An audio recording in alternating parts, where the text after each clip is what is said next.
Greetings viewers, Eric the Car Guy back again with another episode of Fixing It Forward with the 2003 Nissan Sentra SE-R. Yes, the pirate car. I'm probably getting annoying with that, aren't I? In the last episode, we addressed the timing chain. That has been replaced, but we cut it there because that video is running pretty darn long. In this video, the intent is to finish buttoning up the engine, also to replace the water pump. We've also got some things that we're going to do to address those leaks up in the valve cover and into those tube seals, finish replacing the spark plugs, put some fluids, finish the oil change, hopefully get this thing running. If there's time, I'm also going to see what I can do to address what I believe to be an evaporative emissions leak in the back. We've had the battery disconnected, so our codes and everything are gone, but we should be able to work out a diagnosis. I've got a plan for that. But right now, let's get started with the water pump and putting this engine back together so we can hear this thing run again. Our new water pump comes with everything you see here. And this, thanks to Car Part Kings. Down here is the old one. It looks, looking at this new pump, it looks to be held on by 4 fasteners. You got one here, one here, one here, and one here. Also, there's these 2 fasteners that run to this transfer pipe that go behind the exhaust manifold. So we're gonna have to disconnect it here and disconnect it from the side of the engine block. Okay, remember that dipstick that I reattached? A little premature. I'm gonna have to, once again, disconnect it, but I'm not gonna remove it from the engine block. Why? Because there's gonna be some coolant coming out of here. And if the dipstick were not in place, I'd be putting a bunch of coolant down into the oil pan, and I do not want that. So right here is about as far as I'm gonna go in removing the dipstick tube. I think it'll be fine. And the O-ring and everything is still down there inside the oil pan. It moves out of the way just far enough. I think we'll be good. Now I'm gonna go for these fasteners right here, which I believe are also 12 millimeter. These are pretty corroded. That's not helping. And by the way, I've already got my catch pan underneath here, so as the coolant comes out, it's going to go into my catch pan under there, not just straight onto the floor. I'm starting to think this may not be the best tool choice. I'm gonna try this instead. Got to get the angle just right. Seems that once they're broken loose, they come out rather easily. Breaking them loose, well, that was the challenge.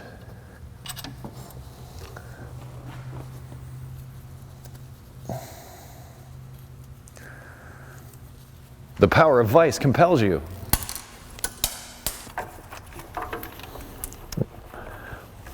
A lot of things on vehicles are funny like this because they look like they're easy to get to, but they're not. I might even try a slightly different approach. Now that it's broken loose, hopefully it'll be a little more cooperative. Yeah, see these, the ends of these are just too large. They don't get down into tight areas well. Here comes the water.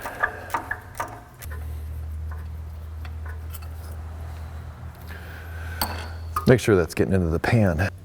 And it is. Okay, looking at this, I got one fastener here, one fastener here, and then I've got 2 here. I can see the 2 here and the one up here very easily. In fact, I can kind of see them all. But the ones that are most difficult are the ones that are back in here. I'm gonna try for those first.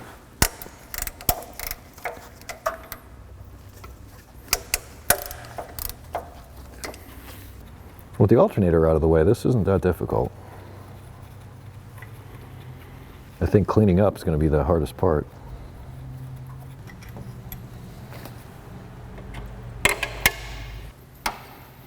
Trying to keep them organized. These are the ones that go to the lower part, those are the ones that go up against the block. And these 2 should be a bit longer.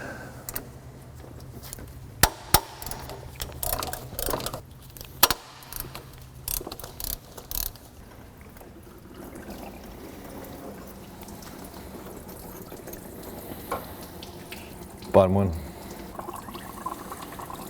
Make sure I'm still getting into my pan. And I am. In fact, we can just let that drain for a minute. Now you see why we left that dipstick tube in there? The draining has subsided.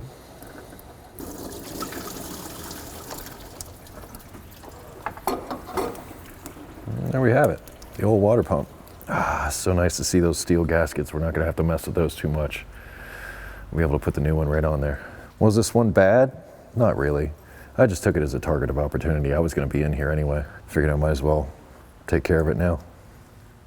Here is the wonders of using gaskets over RTV. Look at that. I just peeled that right off of there. And guess what?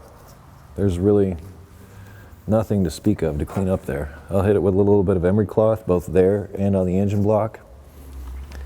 But because of that, the fact that it's not coated with RTV means this is going to go quickly and easily.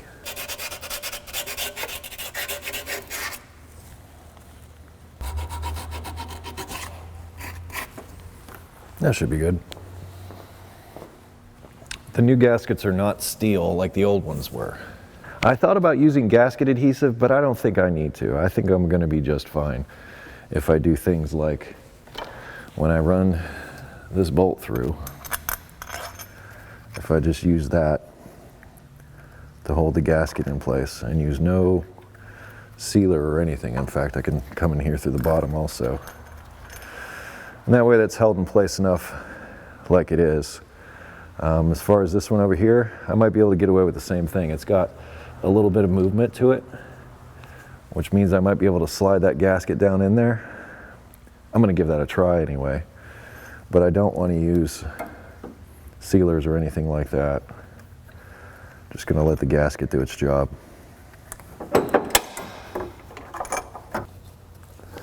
Okay, that gasket really can't go anywhere.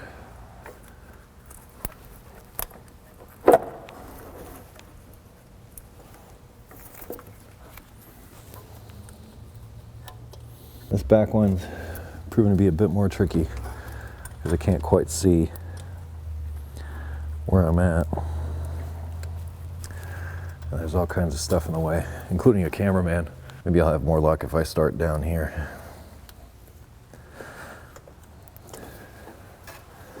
Feels like it went in.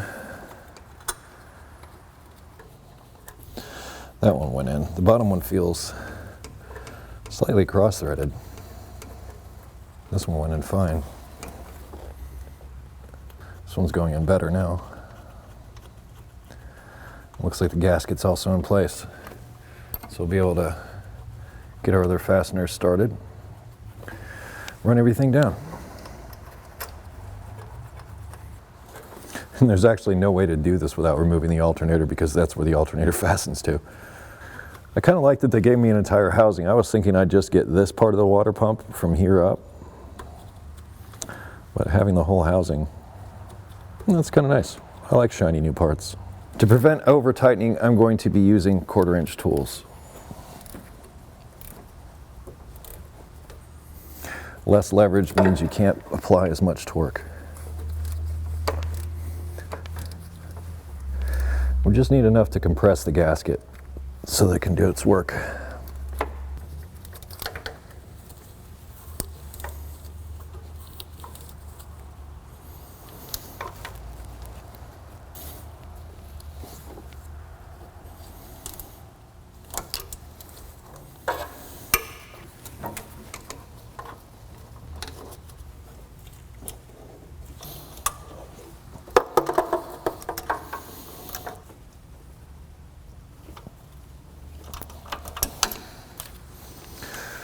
Get that dipstick reattached.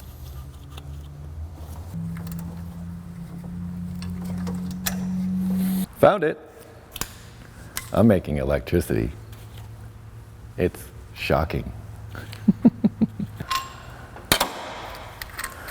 Left my fasteners in place so I could find them. Glad I did.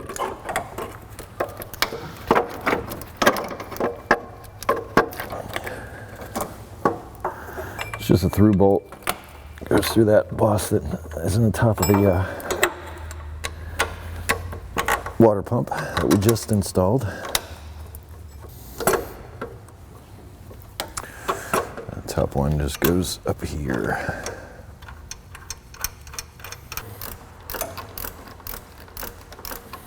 See as Eric the Car Guy turns bolts. Terribly exciting, I know.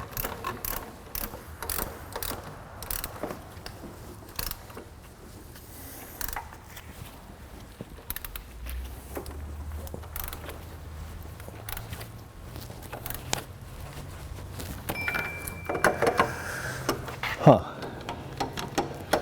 What if there's a washer or something that should have been in there? I think what that could be is there's often a sleeve.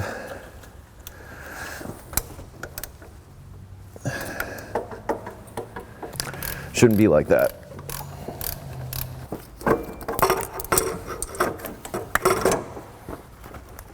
Okay, this got pulled through all the way.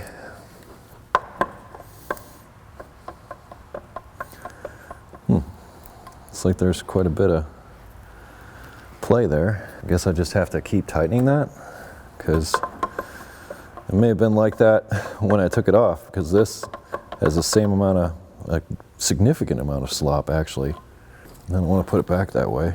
This sleeve should move. So I'm going to take it over, see if I can get a punch down in there and see if I can get that to move a little bit, so I can get a better grip on that lower portion. This alternator looks fairly new, so it might have been installed this way. Starts with penetrating oil, like so many things. I don't want to squeeze it too hard, I just want to hold it enough so I can give this a couple of taps. Okay, so before I start hitting it, I'm going to conform to shop rules and put my safety glasses on first. Now we tap.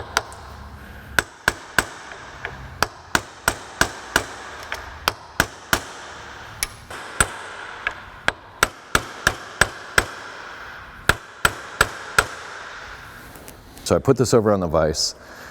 Here, I'll show you what I did. And I got it with the ear just in there like this, so that I could knock this down through, put the bolt in, and I kept hitting on it until finally I broke it loose. The fear before was that I'd break this ear off and I'd be totally hosed. So having this here to support just that very corner was just enough of what I needed. So now it'll work like it's supposed to. I'm gonna knock it back into place, and then as I tighten it up, it should take up that excess clearance. And we should be able to install this stupid alternator. Ha! Hopefully it works like it's supposed to now.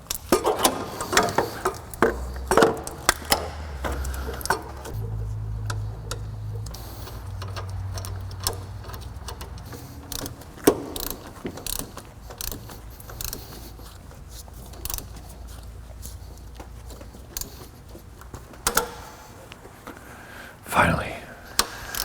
That's what's supposed to happen. There. It's secured. Got some electrical connections to restore. Really got to be careful with these connections on like alternators and starters, because if you over tighten them, you can damage them internally.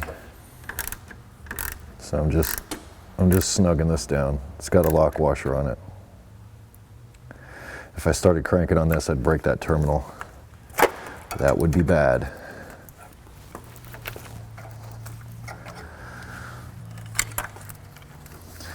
Should have gone under here.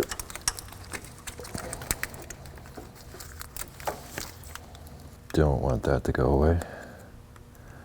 Helps keep out moisture and debris. That feels right.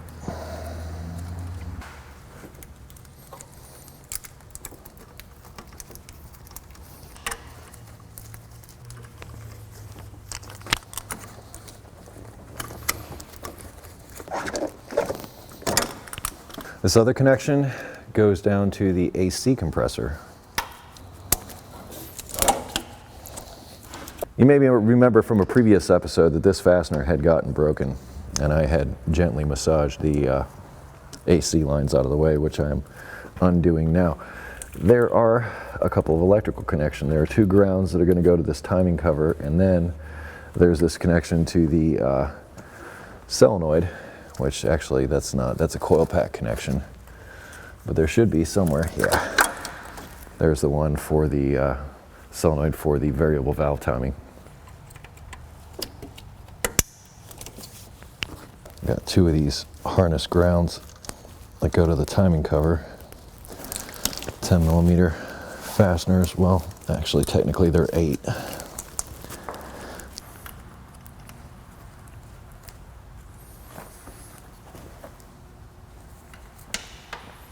I have no idea what this went to. It was just laying down here. This does appear to have some front end damage. Could have happened during any of those repairs or issues or whatever. But the coolant reservoir can go down in here now. And the hose is kind of right in the way of where the fastener is going to go, but we'll make it work. This rust should hold this in place just long enough.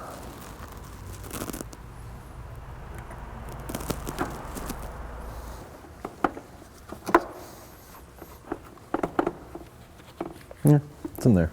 All right, that completes all of this work. Let's talk about the valve cover and the leaks there. I want to complete this front of the engine, just be done. In order to do that, I'm going to need to install the drive belt. Remember, we got ourselves a new tensioner that I'm going to install, and we're reinstalling the old drive belt, but I have a feeling this might have gotten replaced at the same time as that alternator, which looks like that wasn't that long ago. Not worried about the belt. The belt even still has its words on it, so I think we're good. Tensioner is going to be held in by these two 12mm head fasteners right here on the side of the block. It was easy to get to before. Imagine it's going to be easy to get to now. It's just a matter of putting it up in here and running the fasteners in. I almost wish I wouldn't have put the crank pulley on.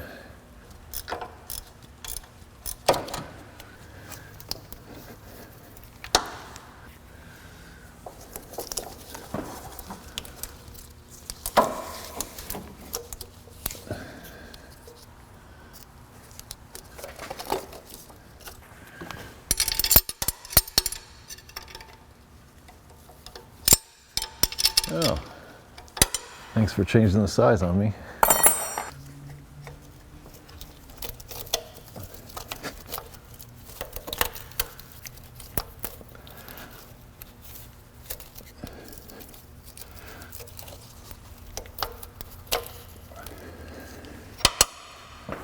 Notice it was a lot easier to do from underneath than it is up top. And that's how it is most time with these, in my experience.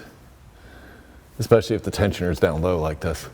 Now we've completed everything on the front of the engine, timing chain, water pump, alternator debacles taken care of. Now let's talk about the oil leaks that we found when we took the valve cover off, or should I say, when we took the coil packs out of the spark plug wells. Now, I had originally thought that these are screw-in types. Some Toyotas, these tubes are screw-in types. And I had also thought that the oil leak was actually coming in from the base of these into where the spark plug lives. And I've done a little research. First of all, I tried to remove one of these with a pair of pliers. I didn't try that hard because, as I said, some Toyotas, these unscrew. But I called up the Nissan dealer and found out that these are pressed in. These are not screwed in. Also, this oil leak is quite common, and what they do to address it is they replace these seals that go to the tops of these tubes, and it cures the problem. Unfortunately, you cannot purchase the seals separately. You have to purchase an entire valve cover.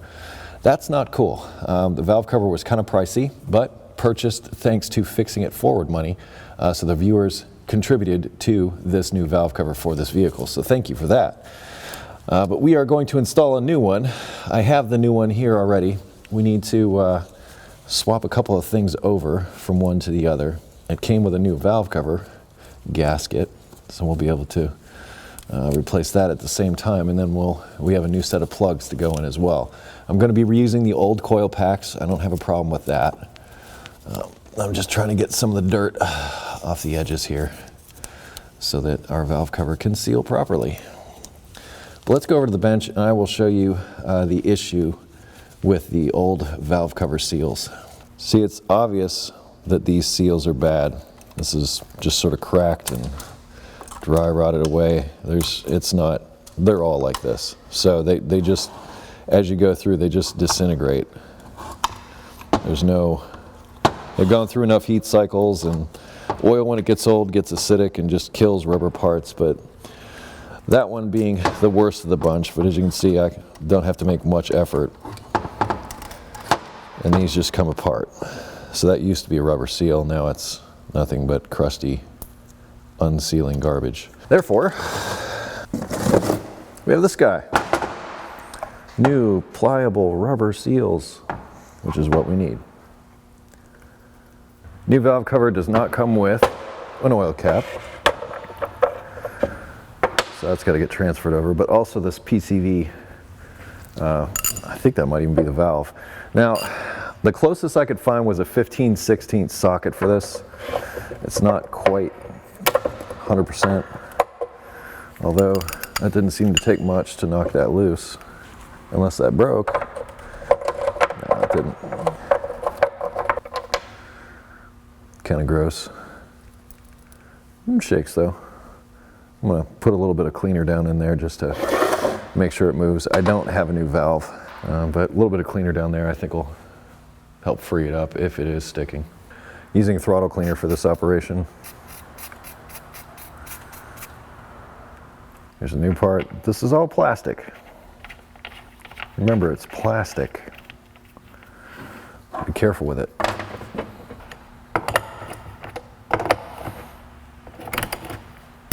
Before I install this, came with a new valve cover. I want to make sure that, it came with a new valve cover gasket. I just want to make sure it's all seated. But right here on the corners, I'm just going to put a little bit of sealer just on these 90-degree bends. Just a little bit of extra sealer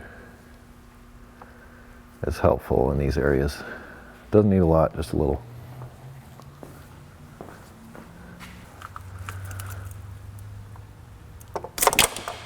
Oops.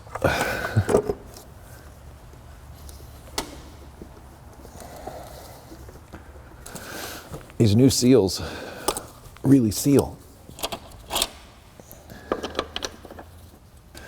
Now, if I remember correctly, it's been actually a little while since I had this valve cover off.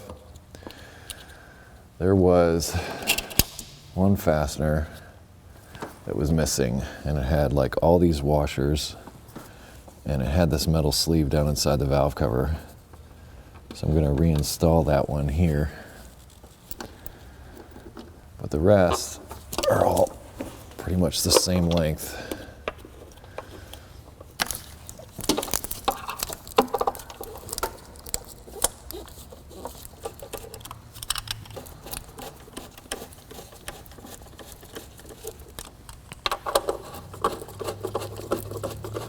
Those rubber seals on the tubes are really sealing. Tightening all these by hand. It's a plastic valve cover. Over tighten these fasteners. I don't think I have to tell you what's probably going to happen. I'm doing a crisscross pattern too. Jumping across from one side to the other.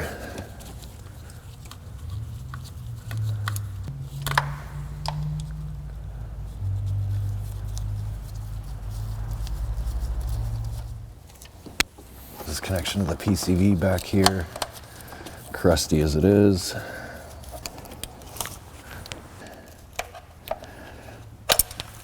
I just got these two fasteners up here. Hold the harness.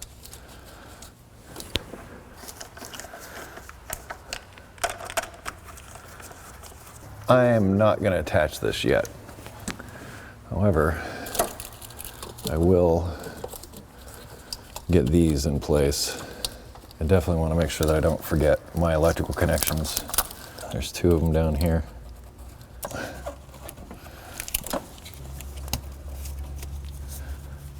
I'm not connecting the fresh air side of the PCV yet. Why? Because I forgot about this rip in this air tube. So I'm going to need to take this off. I'm going to seal it up before I put it back together, and then perhaps at a later date we'll replace it, but I believe I can seal this off so where this is no longer a problem. New spark plugs using NGKs. They're expensive, but they're the right plugs. I'm a big advocate of using the right plugs. And anybody who sits there and says gap them, gap them, gap them, NGKs come like this. So they make it so that the electrode isn't going to get damaged, or at least they try to. For the most part, I've never had trouble with just installing these. Also, this is an iridium coating. It's super expensive metal. That's the reason why these are this expensive, and putting a gauge in there can mess it up. I found just putting the plugs in works just fine. In fact, most cases I believe you're better off. So just take them out of the box, Very gently put them down in the bores. Don't drop them down in there, because then you could bend an electrode for sure and cause a misfire. But I just very carefully guide them down into place. And this has been sitting long enough to where all the oil that was in the spark plug wells has bled down into the cylinders and bled past the cylinders. I don't believe it's going to be a problem.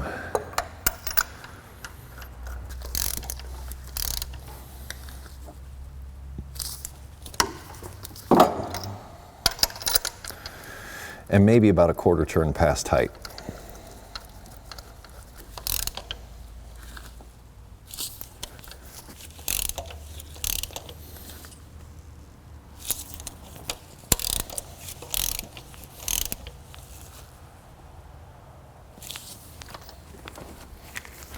Just gonna clean these up a little bit, get some of the oil off of here. Having them immersed in oil is not good, but a little bit of oil on the outside is not going to kill them. I'm also going to move them into slightly different locations than they were to begin with. These have also been sitting for a while, and much of the oil has gone away. I'm going to keep saying it, you're going into a plastic valve cover. Don't over tighten it. In fact, use like nut drivers and hand tools like I'm using, 1/4 inch stuff will help keep you honest.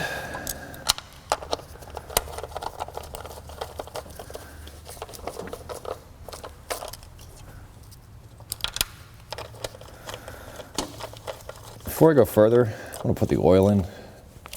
It's something I really don't want to forget. I'd once again like to thank AMSOIL for hooking us up with the oil change on this vehicle. Link to them in the description.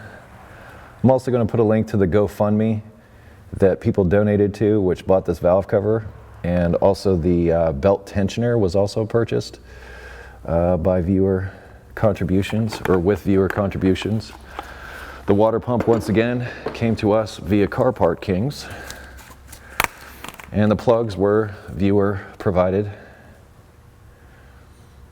So thanks, guys. You're awesome. Jerry's going to be quite happy with his Nissan when he gets it back.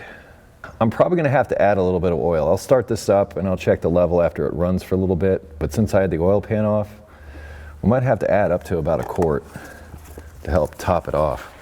But I'm definitely going to check to make sure that I have the right amount of oil in here. Because whenever you have the oil pan off, you're going to get a little bit more out than you would with just a standard oil change.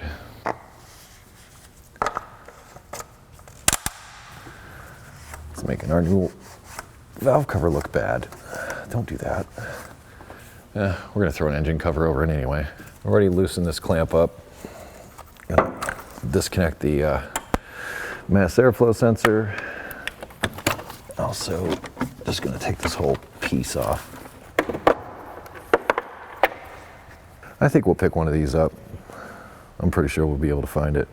It's looking a little bit dirty.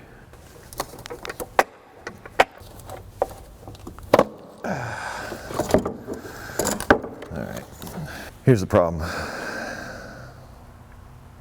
Pretty big hole. It's a mass airflow sensor. It measures the air going into the engine. This is unmeasured air. It's also referred to as pirate air. Therefore, I need to seal it up. The ideal situation would be to replace this tube. Unfortunately, I've already scheduled Jerry to come pick up the car, so today is my last day of working on it. So I have to improvise. I'm going to clean the area out, and then I'm going to seal it. The fix that I'm doing here will also help a lot of you. I mean, I would say that the best place to find this would be at a salvage yard. If you bought this new from Nissan, which is, I believe is probably the only place you're going to find it, I'm sure it'll set you back pretty good. Electrical tape. I'm going to give it a try, because it does have the ability to flex a bit. And I'm still going to do what I can to get it down into the groove there.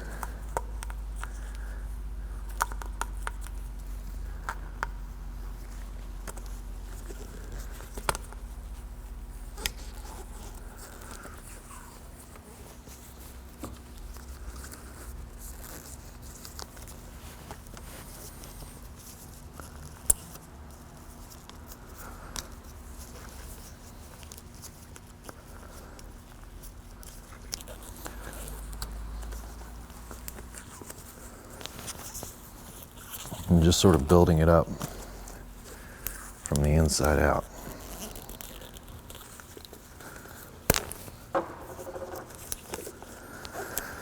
You know what? I am really happy with that. That seems very sealed. I wonder if I can shine the light if we can see any on the inside. If we did miss it anywhere. Oh, and now that I've got this off here, I can also put, well, you know what? I'm not going to put any tape on the inside because if that came loose, that's past the air filter and that could get sucked into the engine. So we don't want that.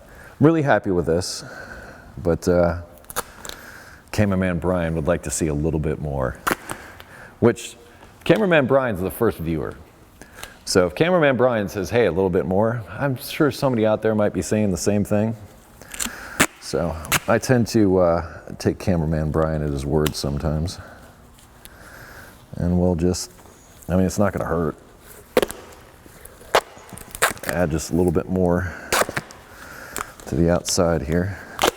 This isn't sealing, this is more holding it in place at this point. Like I said, I don't think this does much for sealing, but it certainly helps with structure.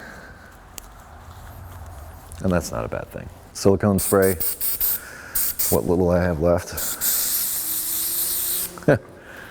Basically just a small fart in a can. We have it off, it's in my hand. This is mass airflow sensor cleaner. This has special fasteners to remove that. I don't have that socket handy, but I can see it down in there. And I'm just gonna spray through the screen onto the sensor.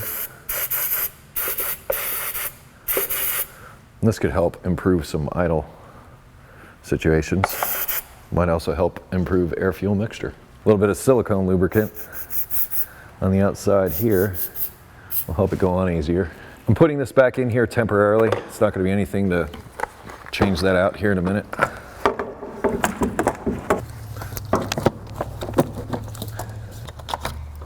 Do not forget to plug in the mass airflow sensor.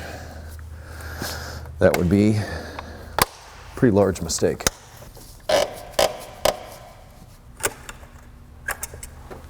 Let's put some coolant in this thing and start it up.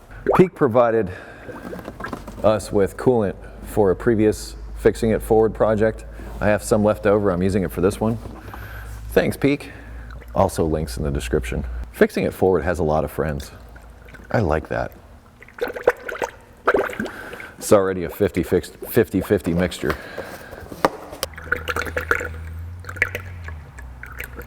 Negative battery cable. While I'm here, I'm going to clean this. Nothing wrong with good electrical connections. In fact, I prefer them.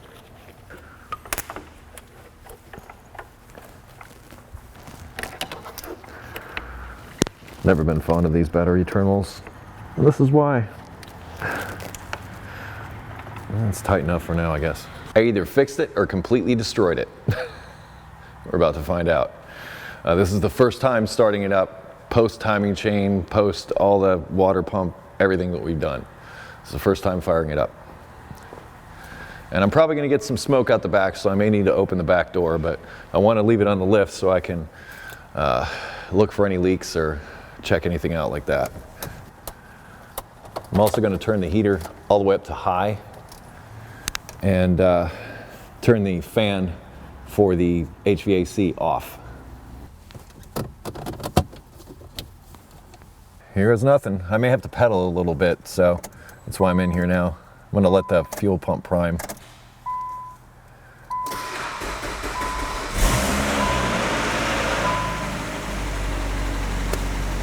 Sounds good.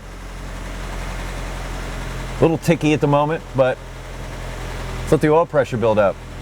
Sounds nice and smooth though. Nice. I don't like that noise. Oh, and it's drive-by-wire, so I have to use the gas pedal to raise the RPMs. Don't know why we're getting that noise. That's a mystery. Let's shut it down and check the oil level. maybe half a quart.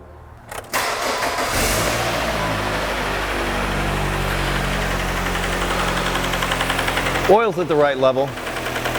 Sounds like it's those lifter buckets, or those pieces that are on top of the, underneath the cams that open and close the valves. It sounds like it's over here. Specifically right here, I can practically feel it.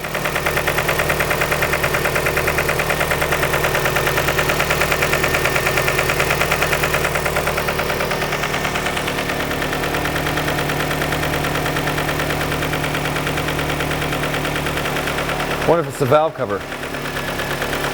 What if the cam's coming in contact with the valve cover? There's only one way to find out.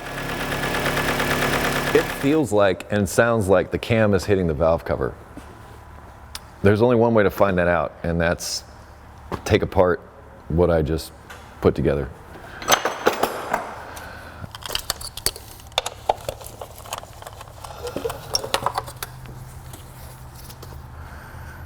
I don't see anything that looks like anything was hitting up underneath here, but it definitely sounded top end. These are what I was talking about. It sounds like these are what are making the noise. If the clearance gets excessive or whatever, they can and will make noise. It did sound like it was coming from over here. That's how it sounded. There's definitely oil up here, so the oil is getting where it needs to be. I know the oil pump's working and all that stuff is good. Okay, I believe I found the problem. Look right here. This whole thing has come away from the inside, and look right there. You can see where that was coming into contact with something. So our problem? This aftermarket valve cover. If we compare it to our original equipment valve cover, and if you notice on this one, it's a bit narrower than it is over here. This one's a lot wider. So what might have happened is it might have caught it and broke everything loose from the inside of that baffle. And we're back. Back from lunch, had time to cool off a little bit, collect ourselves, and also time to stop at Nissan and pick up an original equipment valve cover, which surprisingly was only about $25 more than the aftermarket one, which is garbage. Calling you out, aftermarket part manufacturer. That is the part to avoid. And I say just go for the Nissan one right out of the gate. Part number for the Nissan one, right there. Purchased with viewer contributions. Thank you, viewers. And we're getting credit for the other one, by the way, so that'll go back into the till. Here's something interesting. All right, now before, I was like, crap, I'd already purchased a valve cover gasket, but the new part came with a valve cover gasket. This one did not. All right. It also came with a new PCV valve, though. That's good to know. And I better take the old one out of there first before it goes in. So this comes with some things, but not with others. But like I said, there's your problem right there. And actually it's right here, because as you can see, the way this is, it came into contact right there, and this oil return on this side is different. That's the problem. If that oil return was narrower, wouldn't have had this issue. Here's the valve cover gasket that I had originally, which I will now install. Just got a little bit of old oil here. I'm hoping that this will make this seat down on here easier. Although these being original equipment seals, I'm guessing they're gonna go together better than what I had before. Just like before, a little bit of that sealer in the corners.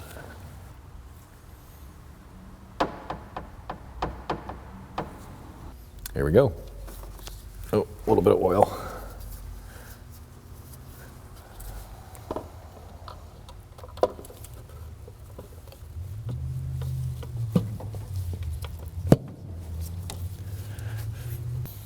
This one's going together a lot easier. Something to be said for original equipment specs. Even that went together better. Now, if memory serves, we're about half a quart low. I'm going to top that off now before I start the engine up again. It's not going to kill it to top it off with half a quart of conventional compared to what's in it. Like I said, there's still going to be oil left inside the engine even after you do an oil change. And that's a good thing, especially if you forget to put oil in it, which I have seen people do.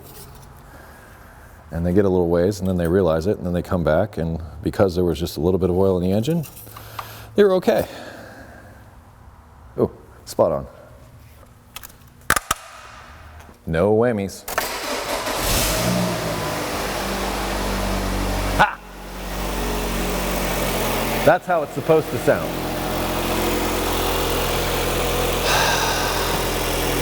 Feel way better about that. Way better. That sounds good. Look how smooth that is. No shaking, no nothing. It's solid. No noise.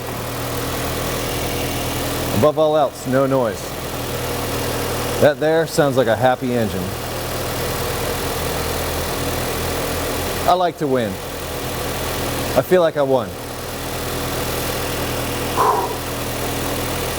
Barely. Lifted it up to look around for any leaks or any issues. I don't see anything. And even listening from down here, this engine sounds awesome. So I've opened up the back door a little bit to let in some fresh air.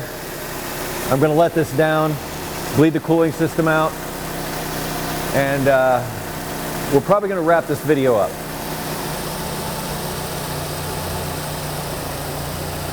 This is one nice sounding engine. Drive-by wire, so I can't hold the throttle open out under the hood. So I have to do it in here. And now just sort of keep an eye and an ear out for the cooling fans.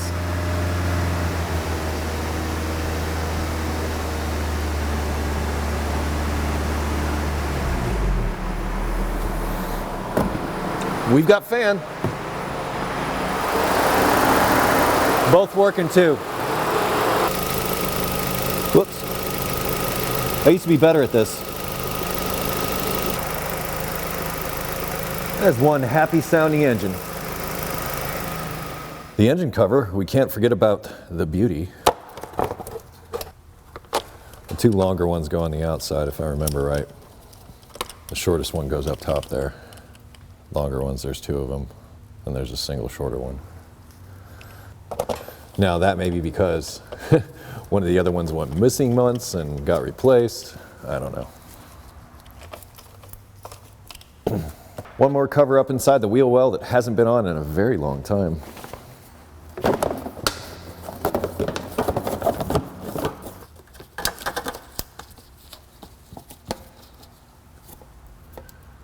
See if I can dig up another fastener. Just, I feel better. There's a couple that are obviously missing, but I think I got one more that I can put up in there just to help secure that front.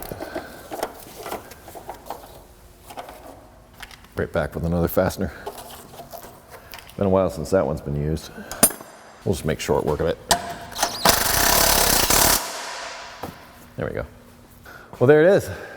She's all buttoned back up.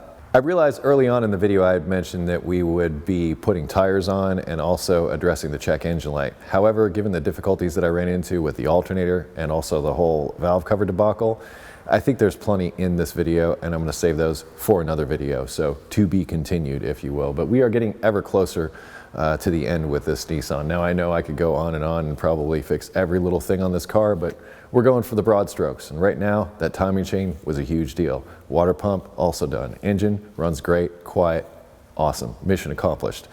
Now we're going to make it ride awesome with those tires and everything else in the next video. I want to put out a special thanks to Car Part Kings, also you the viewers, and Peak for helping us out with cooling in this one, but especially you the viewers that have donated to Fixing It Forward. There'll be a link in the description to that in case you want to participate. Otherwise, I'm going to thank you for watching, and I'm going to remind you that if you have automotive questions, head over to EricTheCarGuy.com. There's a welcome video there to tell you about all the features we have to help you with those automotive questions. Google+, Facebook, Twitter, also Instagram if you wish to connect with me socially. Close each of my videos with be safe, have fun, stay dirty, and I'll see you next time on the next episode of Fixing It Forward. Thanks for watching.